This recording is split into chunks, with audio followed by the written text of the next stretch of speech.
Nitong linggo lang, natanong ako ng isang kaklase ko kung ano bang sikreto ko sa pagre-review para makakuha ng matataas na marka. Kung gusto mong makakuha ng mataas na score sa exams, simple lang ang sikreto. Una, ay show up o pumasok ka sa mga klase mo. Pangalawa, syempre ay makinig ka at mag-take notes. Take down notes. At panghuli ay gawin mo ang mga assignments at activities mo. Tulad ng sinabi ko, nitong linggo nga lang ay natanong ako ng isang kaklase ko kung ano bang sikreto ko sa pagre-review para makakuha ng matataas na marka. Ang sagot ko lang ay tanging sa pakikinig lang sa mga lectures at pagsusulat ng mga notes habang nagtuturo ang guro.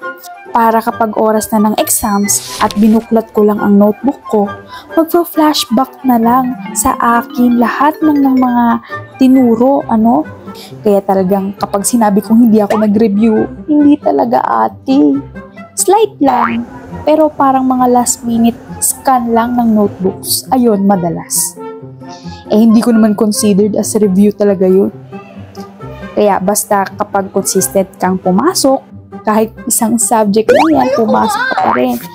At makinig sa mga lectures at tinatapos mo ang mga school tasks mo, hindi ka na masyadong mahihirapan sa pagre-review.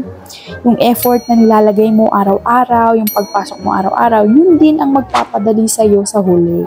Para bang, ika nga nila, pain now, easy later.